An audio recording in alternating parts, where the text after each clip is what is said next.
Support for this project is provided by the Dairy Business Innovation Initiative through Fresno State University. Visit our website at dairypcc.net for more information and other resources in the dairy industry. Program funding for the PCC comes from the USDA. For more information on this and other programs, visit usda.gov for the PCC Dairy Business Innovation Initiative.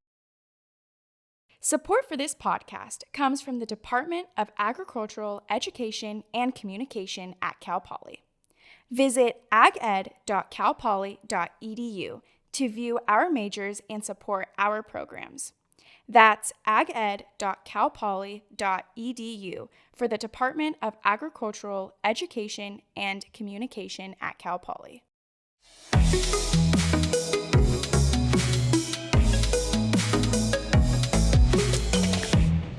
Hello, everybody. My name is Joe Aguiar, and welcome to You, Me, and the PCC, a dairy products podcast brought to you by the Pacific Coast Coalition. Like I said at the top, my name is Joe Aguiar, and I will be your host for this episode's podcast. I'm also joined by my co-host, who I will let introduce herself. Hi, everyone. My name is Kaylen, Jaime, and I am excited to be back with Joe for our second episode of You, Me, and the PCC. Cool. And we also have a student guest and another really important guest who we'll let introduce themselves. So, wow. Riley, if you want to start with you. I'm Riley Lopez. I'm a second-year Ag Comms major with minors in Ag Biz and Law and Society. Cool. And we're also joined by Dr. Mike. So I'll let Dr. Mike introduce himself. Hi, I'm Dr. Moses Mike. I'm an Ag Comms professor. I'm a fourth-year Ag Comms professor. I focus on digital media production, and I'm really happy to be here. Nice to see you again, Joe. How you doing? I'm doing all right, Dr. Mike. How you doing today? Pretty good. Happy to talk about the dairy project as you need to be. And Kaylen, nice to see you again. It's good to see you as well. Okay, so I think we're going to start with something that just recently happened, and this was yesterday, which was World Ag Expo. So Dr. Mike, you and a couple other students attended. What did that look like? What were you guys there for? If you kind of just want to walk us through what that process looked like. Oh, yeah, for sure. So, the reason we're on this podcast is because I am sort of the communication branch of the PCC project. The Pacific Coast Coalition is a multi-state USDA grant. And I'm always advocating for communicating about agriculture, right? So whatever the expertise that is required in the communications side of that project, I was offered the opportunity to do that. And, part of communication, as I said before, I do digital media stuff, but, part of communication is also representing the project verbally, telling people what the project is about and what the communication aspect of the project is about. So we were invited by Susan Pheasant, who's the project lead, to the World Ag Expo, and we were given the second presentation of the day to talk about what agricultural communication means to the Pacific Coast Coalition project.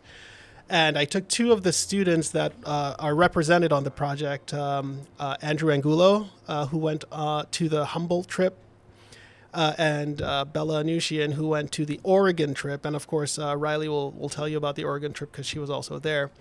And what we described is how we're elevating the perspective of agricultural communication by using Hollywood grade equipment. So we have two C70 cameras, which are cinema quality cameras, top rated cameras for the past 3 years. We use wireless mic systems with 32-bit float technology, which means that we're getting the highest possible quality audio. And we modify the gear and the kit depending on where we go so that we aren't overburdening any specific person on the trip. And, productions, much like this one, productions are held together by a thread, but the team is who makes it work. So I was really happy that the students were able to tell their side of the story and give their perspective as a student going into the field, actually doing big work, Yeah. So I guess we'll kind of jump on that with you, Riley. I know you have a lot of experience working with Dr. Mike and working in other projects that are production related, whether that's stuff here on campus, going up to Oregon. So I kind of want to get your perspective on that. What have you learned? What skills have you gained, and so on and so forth? Yeah, I think this project has kind of been the epitome of the learn by doing. Very much that's how I've learned all of this stuff is by doing the productions, and we're playing. What did this chord for? Let's figure it out. And very much troubleshooting, stuff like that is very much getting thrown into it. So my kind of first big one was last year. We did the first ever California State live stream, and I went as a panelist. and ended up doing a lot more stuff with the cameras than I thought I was going to. And that was kind of the first intro. And then I think the other big jump we did was the Heard That podcast. We worked on last quarter, and they're doing it again this quarter. And it's very big. It's very similar to this. Is the first time we got the video switcher out, our new audio mixer out, in the capacity that I was also helping in that. So those were the big jumps. And then we went to Oregon, and that was very cool. And it was a very different type of production than we're used to. So that was very big. What do you mean by different kind of production? So we had used, whereas this, it's a set, right? Yeah. We're sitting down, we have our tables, everyone gets a chair and gets headphones. This one, we were visiting these grantees at their farms, at their processing plants. It was very cool. We had 3 cameras. Me and Dr. Mike had the big cinema cameras. My wrist is like, oh, they're very heavy. And I was like, oh, and we're like walking around, we all have hairnets on and the booties, and we're walking around these processing plants and these facilities. Bella's walking around with a picture camera taking photos, and we're getting tours, and we're just getting videos as we go by. So we're like listening, we're paying attention while we're like getting good clips, and we're thinking ahead of, because we're going to compile all these into a video, right? Yeah. So we're like on our feet, we're carrying these cameras around, we're trying to figure out, the lighting is changing every 5 seconds, and I'm like, okay, adjust the ISO, move the f-stop, and like things like that we've never had to do before, as opposed to like a set. Like, we're not changing the settings on these cameras mid, right? We're not doing that. So that was really cool. And then we would sit down with them and talk with them and get an interview. So we also get a little bit of, it was very much a mix of every kind of aspect of production in one. That's cool. When you decided to come to Cal Poly and study agriculture communications, did you expect to do any of these projects or work with any of this technology? No, I bought a MacBook Air coming to college because I was like, I don't really do anything on my computer. It's not like I need it. Now it's like running Premiere Pro, Photoshop, fighting for its life, like trying to get all these files, and I had to buy a hard drive just to save my computer. I had no idea I was going to go into this, but it's been very cool. So That's awesome. It's very, very, very cool. So these video projects that you're creating, you're going and you're traveling and you're seeing these dairies in person. Yes. Are these videos going to be produced for these dairies specifically, or is it through the PCC? I believe it's both. We, like Dr. Mike mentioned, it's through the communications branch of the PCC. Okay. The PCC is funding these trips. We're going as representatives of the coalition of these. We're entering these grantees, and it'll be for the PCC's purposes and those marketing purposes, but I believe it will also be available to those grantees to use. But we're there as representatives. Okay. Yeah, if I may add to that, so the primary purpose is really to elevate the visibility of that PCC grant, because the grant is a multi-million-dollar grant, multi-year grant. And again, we're trying to ensure that we give credibility to the impact that the project is making.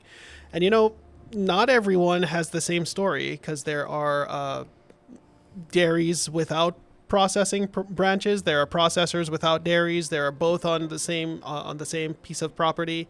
And so we're trying to ensure that interested parties, people who are impacted, people who can potentially be impacted, they see how the USDA grant is influencing the dairy market and how it increases the viability of the industry. I'll give you an example. When I went to the World Ag Expo yesterday, I was made to understand that, the Tulare area is one of the biggest dairy producing areas in California. Can anyone confirm that? Yes, it is. Yes. It is. Right.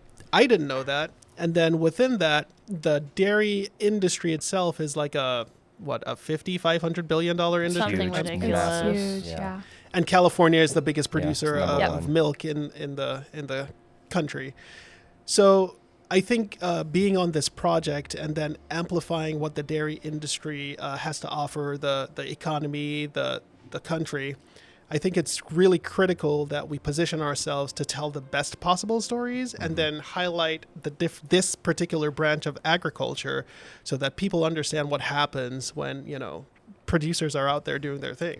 So at this presentation yesterday, when you were highlighting those stories, you had 2 students doing it, like you're mentioning, and then we have other students like Riley going around the state doing different activities. So you have a very large student group behind you that's helping share these agriculture advocacy stories. How do you think that students' perspective and the students' involvement kind of changes how the industry interacts with a program like this, or the advocacy that you guys are working to do? Oh, that's a really good question. First and foremost, when when I take students out of the class onto a project, there are definitely different expectations, right? So I would say that from the professional expectation standpoint, you know, the group of students that want to work with me or have been working with me, they're killing it. Like we of course, with any group, there are issues, there are social dynamics, things like that. I still have to work out how some of these students are getting their pay. I have to work out, you know, there are things, administrative parts of the process that are still working out the kinks. Yeah. However, what I most am happy about is the fact that this group of 5, 6, 7, 8 students are so competent that I mentioned this yesterday as well in the meeting. Like, I'm pretty sure if we had the equipment in that room, Bella and Andrew could set up a live stream of these presentations and everything would run smoothly, no questions asked. So I think I'm doing the service of being one of the professors that ensures that the students are getting that, breaking the threshold between the classroom experience and the professional experience. The other thing that I really appreciate is that on most of these trips, they have a lot of fun, like, especially because they're so, the group in itself, at least most of the students, are very socially connected, right? I would say. And as a result, they feed off of each other's energy. And so they just keep working together and working towards their specific goals and objectives while having fun doing it. So, like, I'm like, well, who am I to stop that? Have your fun. Let's just do the stuff. And, you know, I personally try not to overpower or put myself in a position where I'm perceived as authoritative, even though sometimes I have to do that. Yeah. But otherwise, you know, the working with competent students is like a relief for me because I don't have to, like, micromanage is the word that I'm looking. I don't have to micromanage. Yeah, I'm sure Andrew and Bella make your life very, very easy compared to a lot of things. Oh yeah. And Riley Riley. too. And Riley, yeah. Not to discredit Riley, but yeah. Hey, So- I'm here. So even before the PCC project, and again, Riley was a critical aspect of the PCC project in terms of the Ag Communications branch. Again, very competent student, knows what she wants to do, know what she has to do, and ensures everything runs smoothly. She mentioned before at the live stream last year, she went in as a panelist, and there were shortcomings with the human resources on site. Okay. And she was connected with the FFA at that point, so she immediately saw the gap. And students who recognize the gap and capitalize on it, like, there isn't a replacement for that, right? Like, you can't replace that mentality. So again, I've said this to her many times. I've said this in front of people many times. I'll forever sing her praises because of the level of competence that she exhibited on that trip. However, I know that she's also trying to influence and prepare other students for that kind of environment. So her trajectory is really good.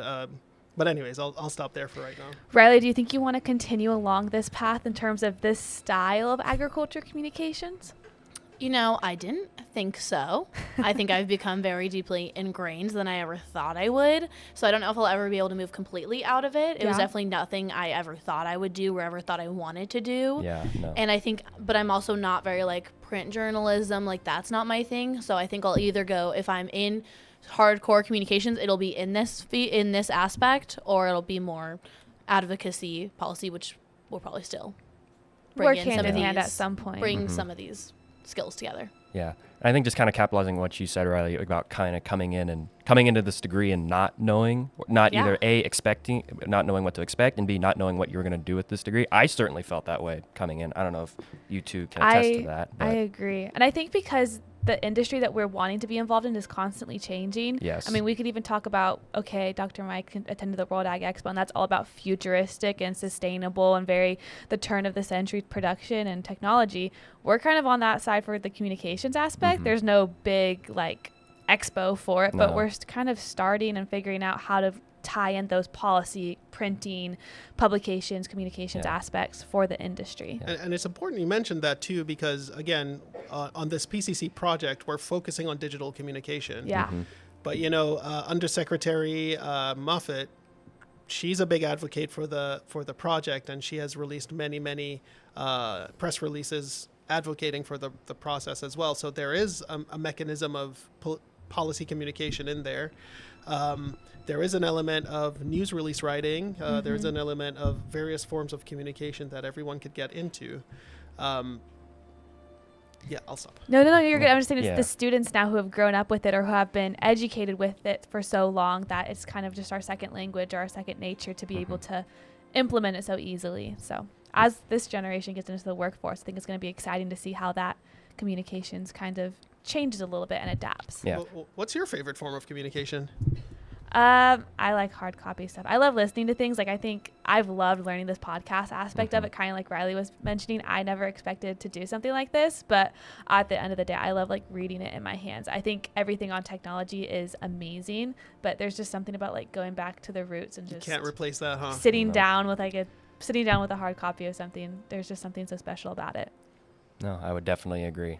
Just being able to sit down and read and look over, not only if it's just print journalism or just flipping through an article on my phone, it's just nothing replaces it. So I think we're going to move to some man on the street interviews, and we're going to get Cal Poly Public's opinion on some dairy products. How do you feel about almond and soy milk? Almond and soy milk. If you use it right, it's pretty good. I like almond milk. Soy I've never had.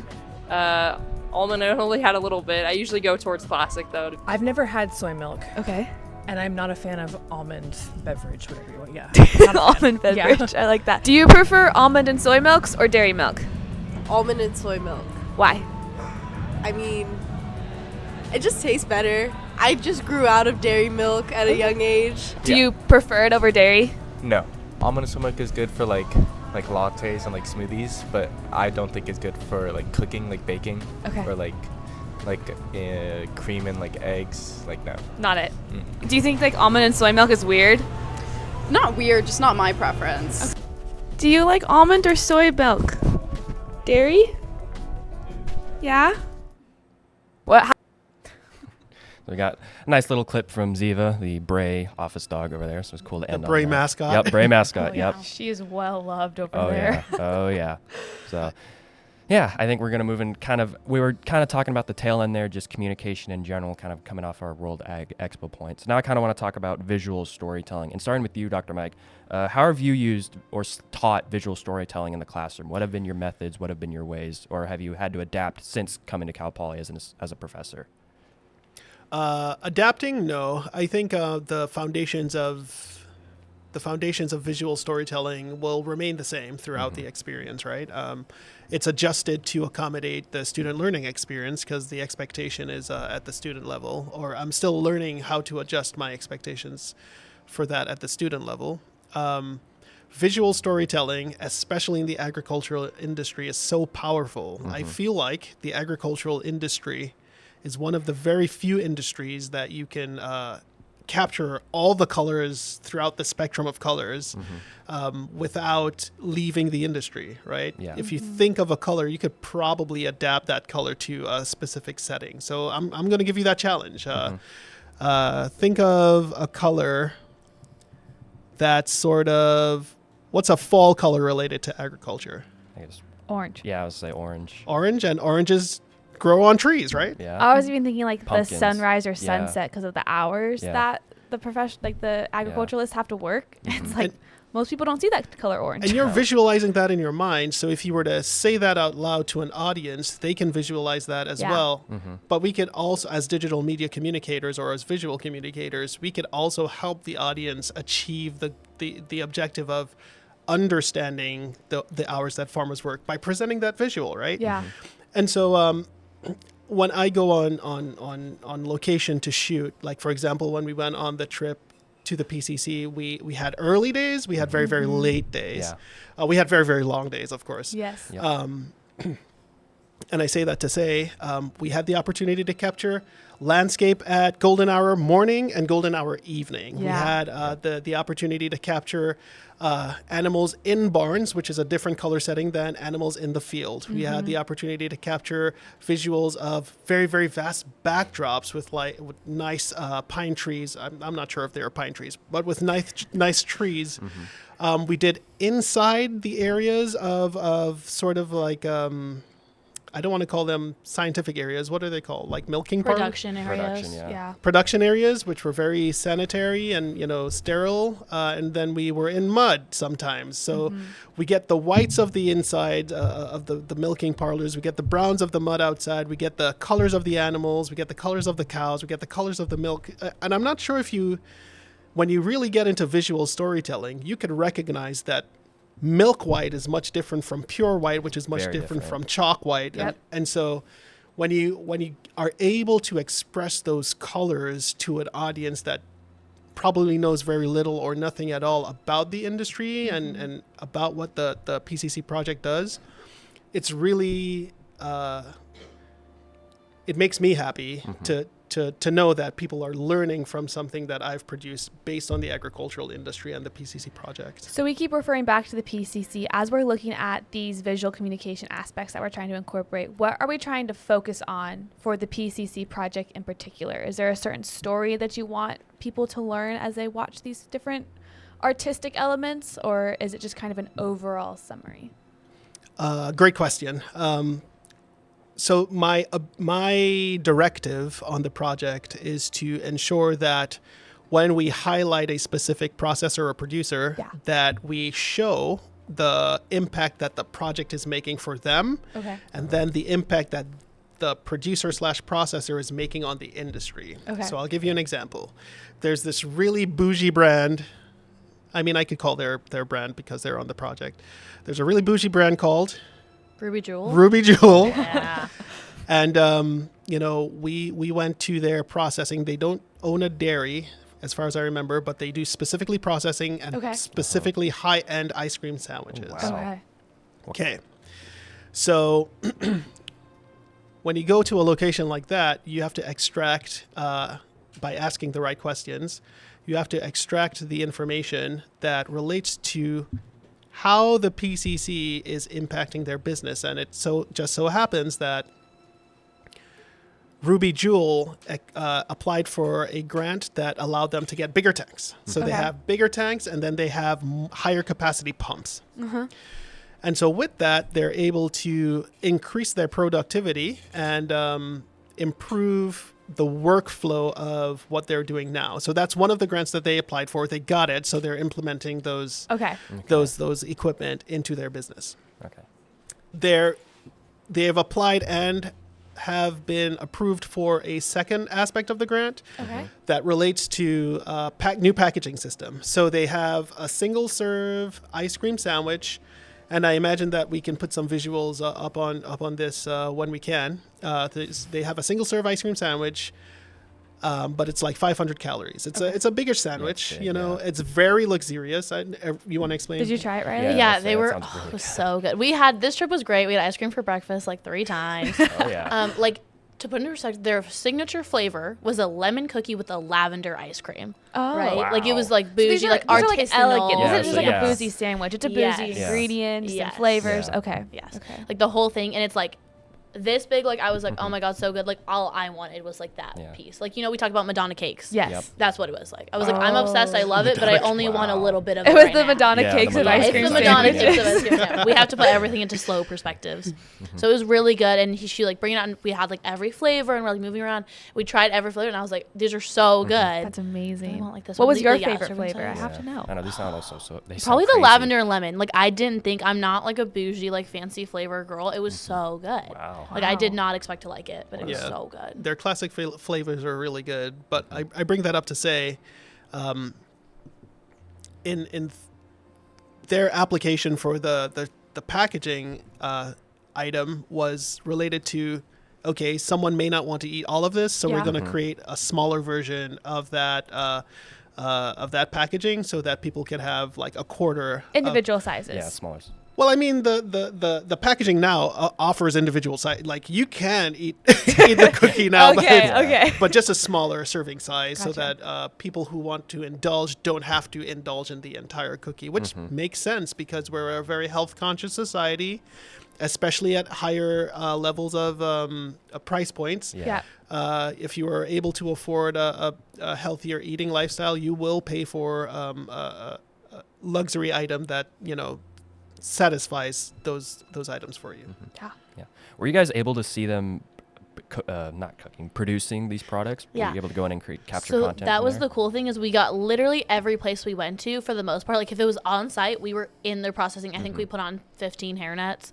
Like we were in every production. Like we're in this fancy conference room, boardroom, and we're talking with these CEOs. We're talking with the people in charge, and we're interviewing people. And then we get to go and get. And it was really cool to see is like I feel like people see these things and they're like, oh, it's really fancy, like they probably have this huge facility. It was the same, like the front was the office and then we went back and it was like we're in this production plant, but it's like 5 people on the line and it's like very small scale. And that was the cool thing about I think going to Oregon. I mean, we're in California. Everything is big for the most part. Or we're used to everything being small scale. Everything's a co-op. Yep. So that was really cool going to Oregon. It was a different perspective for me. And that's the cool thing about the PCC. It's the Pacific Coast. Yeah. So it's a states all on the West Coast. It's really cool. So that was a different perspective for me. But we're in those processing plants. We're seeing this. And we're going. It was really cool from start to finish. Yeah. There's no self-made. There was one. It was like a 5 cow operation. Wow, that's yeah. tiny. Yeah. And that's that Blue Silo. Oh yes. Blue Silo, and it's like crazy. 5 cow operation, and because they do that A2 milk, I think we've talked about before. It's just a different protein, and it's supposed to be easier for those who are lactose intolerant to digest. So that's cool. Fun fact. we learned so much about that. It's like a 5 cow operation. We're in this dairies. I'm like in there with the cows, petting them, taking videos of them, and then we go 5 feet over in their milking parlor, and then we're in their holding tanks, and then we're in their processing plant. So like every place, if it was on site, we were in there, and we were capturing video footage of it, and we got to see the whole process. And it was so cool because we get to show people that whole process because we got to see it. Everyone gets to see it. So you're making these videos, you have the process. What was your mindset going into it? I'm assuming you guys just didn't walk in with a camera and be like, well, let's hope something comes out of this. I know we've kind of talked about in classes the planning. What was your side of the planning aspect for the PCC project in particular? Well, that's the cool thing about me is I know like Andrew and Bella like went to because their names are on the project. So I was like a hired hand. I got to go and I was like, I'm gonna go. You're just hanging out with the ice cream I'm sandwiches. gonna go eat a bunch of cheese curds and drink some. We tried everyone's chocolate milk. Hey, me and Gary, good friends now. I eat good chocolate milk. And we're going, and that was the cool thing is I did get to go and do it. But while you're doing it, it is cool because while you're there, you see something and you're like, oh, this is gonna go perfectly. Or if you do the interview first, you remember what they've said. This is gonna the perfect part to go over this. So you're the whole time. Even if you have a plan, like on the way, we're like, oh, we're going to this goat creamery. Like we're gonna go see blah blah. Especially if we know they have their own cows, like you're seeing it, and then while you're shooting this, you're like, this is where I want to put this. I know what's going to do. And that's why I like being able to do, like, we're shooting and editing. Yeah. Because when I record it, I'm thinking in my head, this is what I want to happen. This is what I want to do. And me and Joe kind of did that on a video we worked for the Cow Poly Creamery. I remember we were there, and I was like, oh, and that's what Joe was editing. And I was like, I want this. Like, I was remembering when I was like, I want this part right there. Riley was right over my shoulder. She's like, that's how I learned Premiere Pro. That's how I learned Premiere Pro was micromanaging Joe, like editing this video.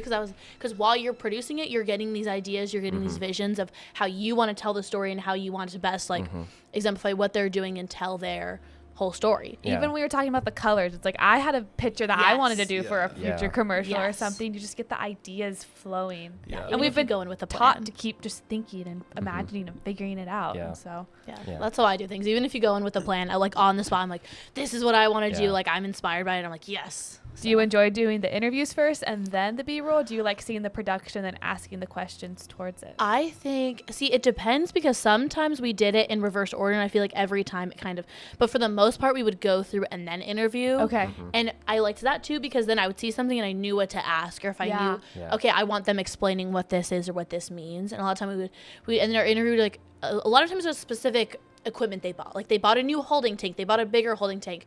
We've got that video clip of it. We know we want to ask them, what does that mean? What is that doing for you? And then we know we have that video to put over it. I was really excited. I think Mike, Dr. Mike, if you want to chime in on anything you want to add. Oh no, absolutely.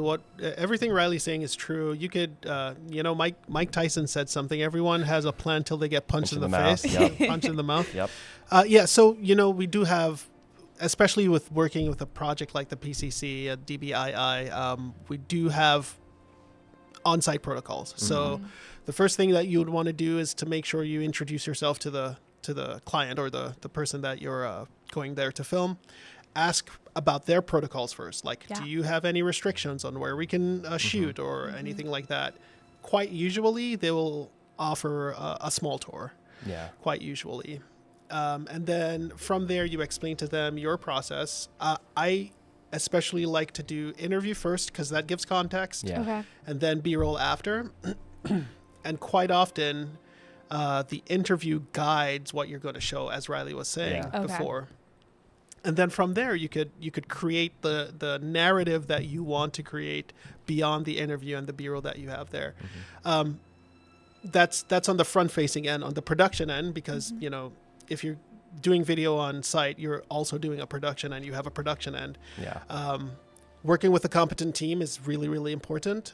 So whether it was with Bella and Riley or Andrew and Natalie, they automatically knew when we were transitioning from the tour or introductory phase into the actual production phase.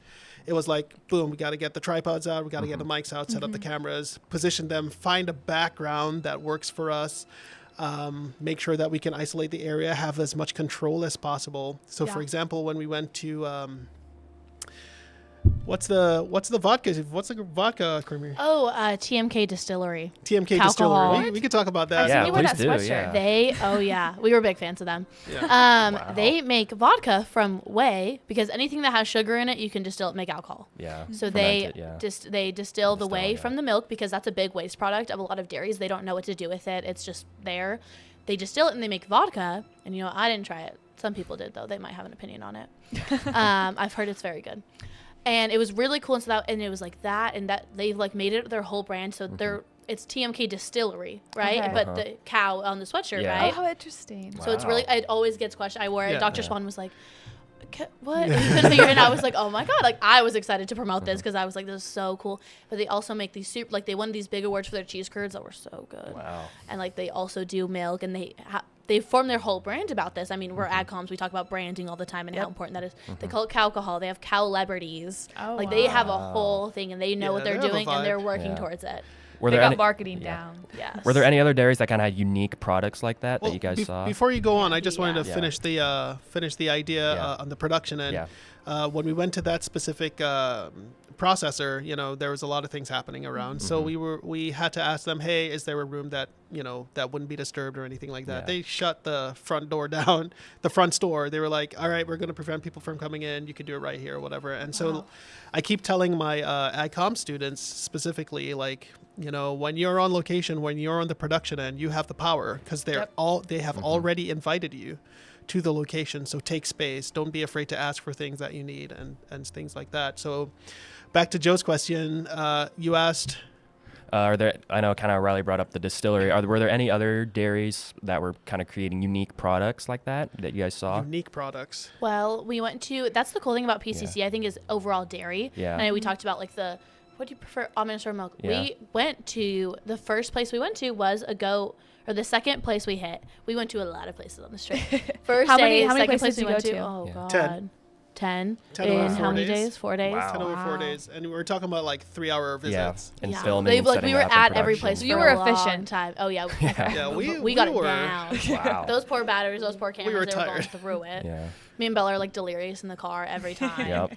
And no, it was really cool, and like that's the second place we went to. And I know like people think about it's like specialty, so that was really cool. And it's like obviously small scale, and it was a different thing. So we Yeah. went to a goat dairy, and they produced their own cheese. We got like lip balms from them and soap. yeah, and it was that's so cool. Wow. cool. We were big fans of them.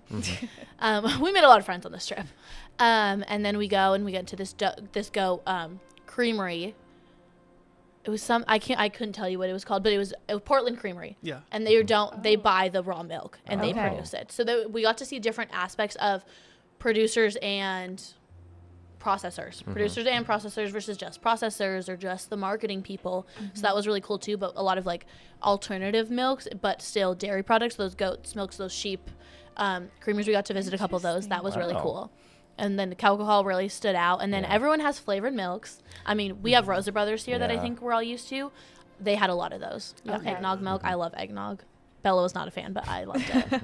I think, keeping in mind that like I'm not necessarily, I'm not from the U.S., so I'm seeing all of these things for the first time and having to like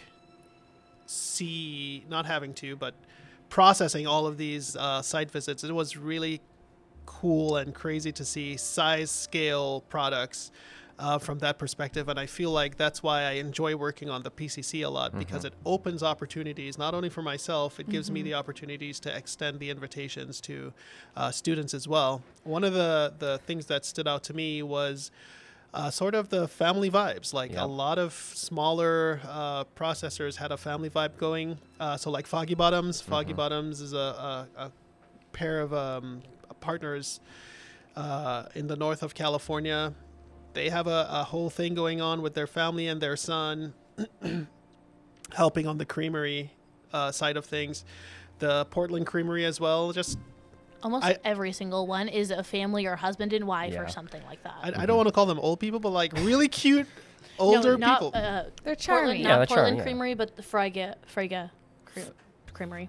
Frege. Okay, the other one. I'll remember the name soon. They were great. They were just like a goat creamery with tons of goats, and they have a cute little storefront. Like, I don't know, like a they're welcoming and hospitable. I told the end of the first day, I told Dr. Pheasant Susan, who was on the trip with us. Yeah. I told her, I was like, you must be so invested in so many people, like emotionally, because I met these people for like 3 hours and we're just going through, and I'm already like upset. Like, I'm bringing up all of them. Like, I was a big fan of all of them. I was like, I'm emotionally invested, and I was there for 3 hours to take videos at their farm. Who was the syrup?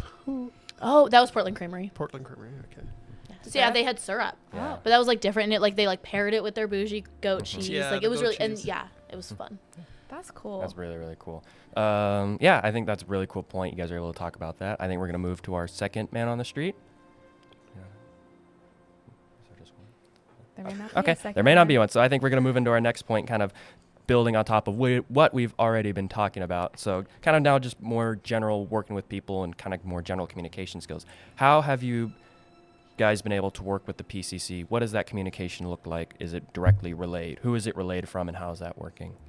So the hierarchy, as I have thought about it, or has been shared with me, it's a USDA project. So everyone reports upwards to the USDA, and then it comes down. The lead academic institution is Fresno State University. So the lead academic institution is Fresno State, and they partner with a whole bunch of other institutions, including academic institutions that contribute in different ways to the project. So Susan Pheasant is in charge of the project from Fresno State University. Really, really great person to work with. And then the other person that was at Fresno State University and is now at Cal Poly is Dr. Carmen Lecon. She was on the first episode. She was on last week. She'll be on A Man on the Street coming up as well. Oh, wow. Y'all move fast out here. Yeah, we do. And, she's at the DTPC, is if I remember correctly, and she's working on research aspects of products and services related to dairy, both goat and cow. And so those are sort of the heads of the project. Yeah. Beyond that, at the communication branch, I'm in charge of that for the most part, but there are other people involved in the communication as well. And it's really just about distributing the grants and getting the feedback from the processors. Do you get to work a lot with the dairies themselves, or is that kind of through the chain of communication? So that's a really good question as well.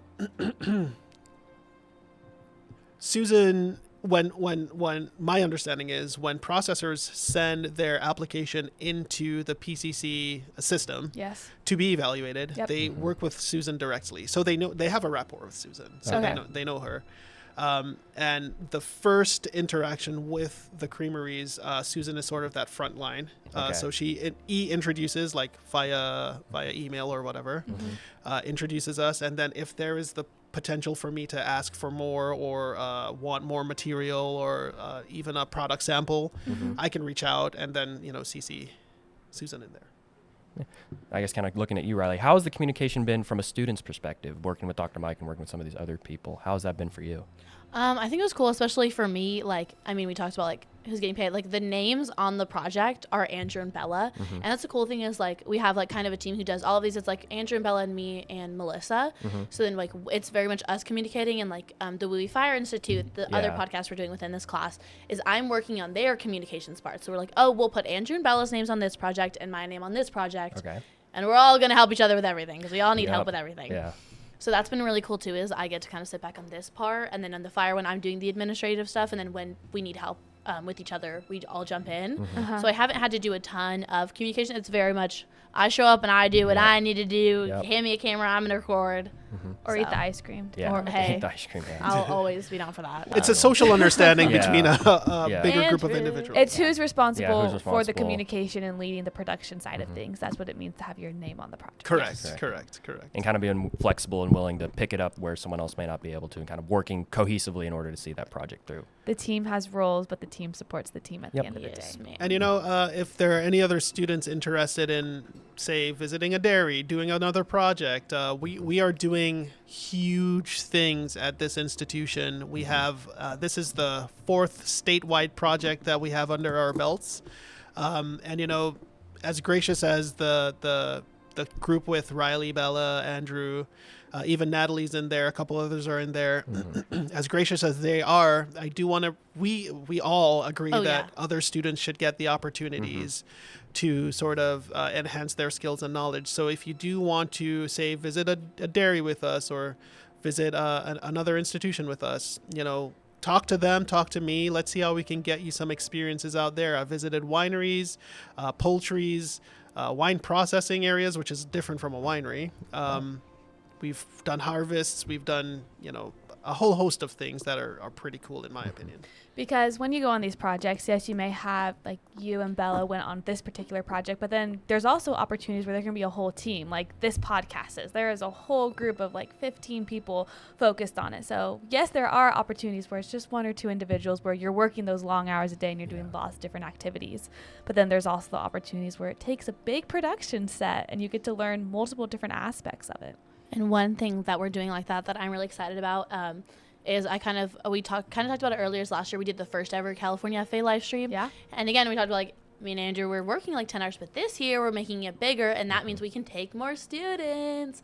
So it's the like 6 of us that went last year, and now we're going and we're like heading different committees. So I'm the head of the convention center, and I have like 4 people who are on my team, and every team has like 4 or 5 people. So it's really exciting is we're starting from those smaller teams and we're getting to grow and expand and bring in more students for those opportunities. You get to be a mentor and you get to kind of pass down the fun, the excitement, and it's kind of fun learning from maybe an upperclassman. Yeah. I know that you kind of retain information a little bit differently when it's a student and a student teaching each other. No, I would definitely say so. It's been really cool to see, and I think not only is this PCC project, but other projects, you guys going up to Oregon, it has really embodied Cal Poly's Learn by Doing. So I think that's all the time we have today. Today we talked about World Ag Expo, some visual storytelling skills, as well as some working with people and some other communication skills. So thank you, Riley. Thank you, Dr. Mike, for joining us today. And we'll see you next time on You, Me, and the PCC, a Dairy Podcasts project brought to you by the Pacific Coast Coalition. Program funding for the PCC comes from the U.S.